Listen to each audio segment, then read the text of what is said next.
Assalomu alaykum. Men Jizzax davlat pedagogika universiteti maxsus pedagogika va inklyuziv ta'lim fakulteti logopediya yo'nalishi 519-22 guruh talabasi Shukrullayeva Aziza bo'laman. Bugun sizlar bilan artikulyatsion apparat va mimika mushaklari harakatchanligini rivojlantirish texnologiyasi haqida gaplashamiz. Birinchi o'zi boshdagi mushaklarimiz 3 guruhga bo'linadi. Bunda chaynov mushaklari, mimika mushaklari, ichki o'z a'zolarga taalluqli mushaklar, ya'ni yumshoq tanglay, til, ko'zni harakatlantiruvchi, o'rta quloq bo'shlig'idagi mushaklar hisoblanadi. Birinchisi chaynov mushaklarini quyidagilar kiradi. Xususiy chaynov mushagi. Bunga pastki jag'ning tashqi yuzasida joylashgan 3 qismdan iborat, ya'ni yuza oraliq va chuqur tutamlar kiradi.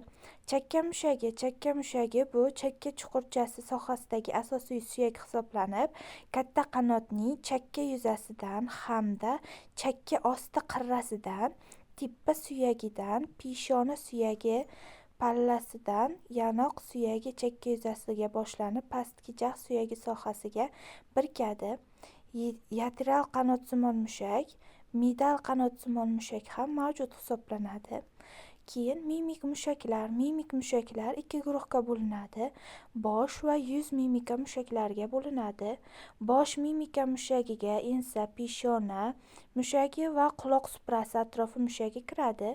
Yuz mimika mushagiga quyidagilar kiradi. Birinchisi ko'z aylana mushagi, ya'ni ko'z kosasi qismi, peshona suyagining burun qismidan, yuqori jag' suyagining peshona o'simtasidan, qovoq qismidan, ko'z yosh suyagi orqa qismidan boshlanib, qosh terisiga birikadi. Ikkinchisi burun atrofidagi mushaklar hisoblanadi. Bunda ko'ndalang qism, ya'ni lateral kesuv tishlar sohasidagi alveolalar bo'rtiqlaridan, qanot qismi, yuqori jag' suyagining ko'ndalang qismi medual sohasidan boshlanib, burun tog'ayining orqa uchiga va burun tepasiga tugaydi. Yanoq sohasidagi kichik mushaklar, ya'ni yanoq suyagining lateral yuzasidan boshlanib, yuqori labning yumshak va terisiga yakunlanadigan suyaklar hisoblanadi. Engak suyagi soha mushagi hisoblansa, pastki jag' suyagining kesuv tishlar sohasidan boshlanib, engak terisidan birikadi. Takabbullik mushagi, ya'ni burun suyagining pastki qismi va burun tog'ayidan boshlanib, qoshlar orasi terisiga birikadi. Yaqinlashtiruvchi, qoshlarni tushiruvchi, burun to'sig'ini tushiruvchi, yuqori labni ko'taruvchi, og'iz burchagini ko'taruvchi va tushiruvchi, pastki labni tushiruvchi, kulgich, lunj, yuqori lab va burun qanotlarini ko'taruvchi mushaklar ham mimik mushaklar hisoblanib, nomlari ishiga mos vazifasini bajaradi. Mimik mushaklari gavdaning boshqa yeridagi muskullardan farqi shundaki, ular teri ostida juda yuza joylashgan hisoblanib, anatomik tekshiruv vaqtida diqqat bilan ishlanmasa, mimik mushaklarni teriga qo'shib kesib yuborish mumkin. Chunki mimik mushaklar boshqa mushaklar singari suyakka birikmay, suyakdan boshlanib teriga yoki teridan boshlanib teriga birikadi. Shuning uchun ham qisqargan vaqtida terini harakatga keltiradi. Yuzning mimika muskullari og'iz, burun, ko'z va quloq atrofini halqa shaklida o'rab, aylanma mushaklarni hosil qiladi. Ko'z, og'iz va burun teshiklari atrofidagi aylanma mushaklar mazkur teshiklarni torayishi va kengayishini ta'minlaydi. Umuman, mimika mushaklari qisqarganda ko'z, og'iz, burun atrofidagi mushaklar mazkur teshiklar turlicha shaklga keltirib, yuzning ko'rinishi, uning simmetriyasini buzadi. Mushaklar odamni tayanch harakat apparatining faol qismini tashkil qiladi va organizmning hayot faoliyati uchun eng zarur bo'lgan harakat vazifasini bajaradi. Mushaklar kimyoviy energiya mexanik energiyaga aylantiruvchi tizim hisoblanadi. Qisqara oluvchanlik ko'plab hujayra turlarida kuzatiladigan xususiyat sanaladi. Biroq bu xususiyat mushak hujayralarida juda yuqori darajada amalga oshadi. Tizim qisqarganida kuch, energiya va issiqlik ishlab chiqaradi. Shunday qilib harakat vujudga keladi. Harakatlar qisqarishi va kengayishi shaklida amalga oshadi. Mushaklar ayni paytda tanani va a'zolarni atrofdagi dan keladigan tashqi ta'sirlarga qarshi himoya qilib, tayanch vazifasini ham o'z zimmasiga oladi. Mushak holatining baholanishida nerv uzatish tezligi hisoblanishi, refleks ko'riklardan qo'llaniladigan mushakning elektr faolligini yozdirilishga elektromiogramma, ya'ni EMG deyiladi. Hozir biz sizga o'sha artikulyatsion apparatimizni, ya'ni o'sha artikulyatsion apparatimizda joylashgan mushaklarni tanishtiruvchi rasm bilan tanishamiz. Keyin mushak to'qima hujayralari boshqa ba'zi to'qima hujayralariga ko'ra baholanganda ancha uzun bo'ladi. Ushbu shakli tufayli mushak tolasi nomini, mushak hujayrasi nomini oladi. Mushak to'qima hujayralarining po'stlog'iga sarkolemma, sitoplazmasiga sarkoplazma, endoplazmatik to'riga sarkoplazmatik to'r deyiladi. Hujayraning energiyaga bo'lgan ehtiyoji ko'p bo'lgani uchun sarkoplazmadan ko'p sonda mitoxondriya va sarkoplazmator joylashadi. Shuningdek, sarkoplazmada qisqarib kengayish xususiyati bo'lgan bir-biriga parallel uzaygan mikrofibrillar deb ataluvchi tolachalar bo'ladi. Mikrofibrillarlar va miozin deb ataluvchi protein ipchalaridan, ya'ni miofilament hosil qiladi. Aktik bir-biri ustiga spiral shaklida o'ralgan ikkita protein zanjiri hisoblanadi. Har qaysi aktin molekulasida miozin va kalsiy ionlari uchun birikish joy mavjud bo'ladi. Miozin molekulalarining har biri katta sharsimon bosh bilan tugagan, bir-biri ustiga o'ralgan ikki protein zanjiri hisoblanadi.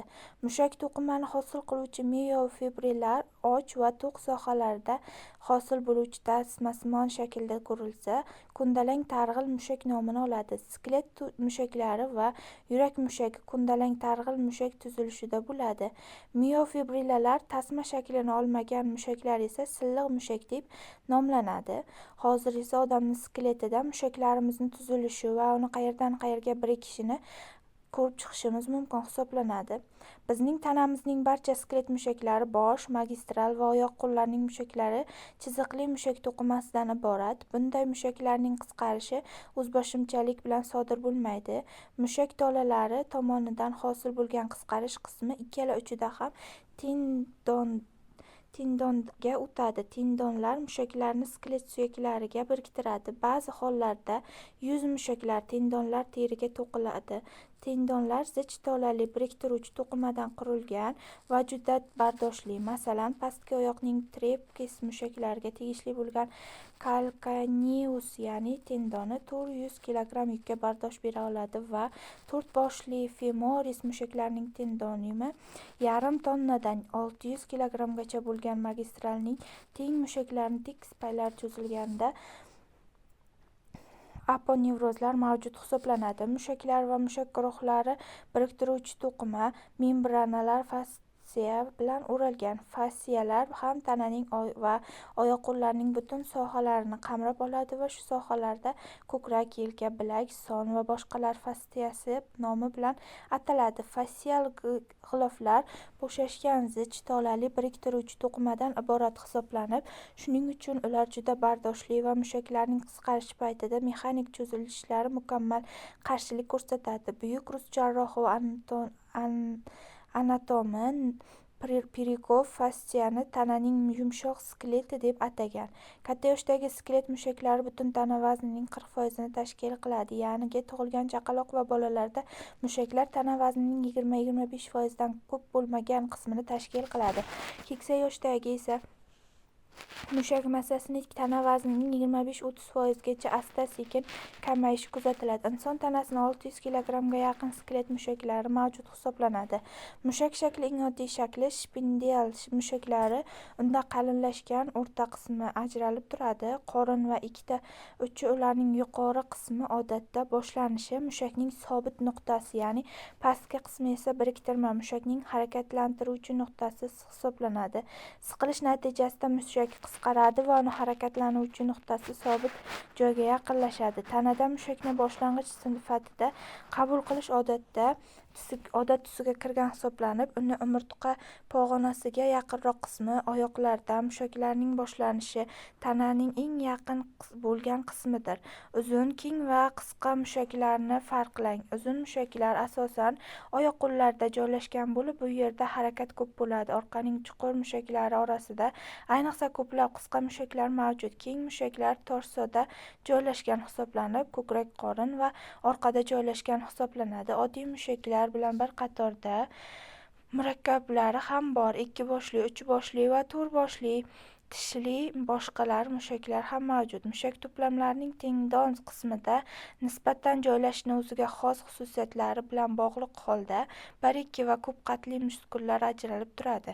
Mushaklar bo'g'inni, ba'zan esa 2 yoki undan ortiq bo'g'inlarni tashlab, ularda harakat qiladi. Misol uchun, brakialis mushaklari old tomondan tirsak bo'g'imi ustida tashlanadi va qisqarganda bilakning bukilishiga olib keladi. Shunday qilib, bu mushak fleksorlarga tegishli.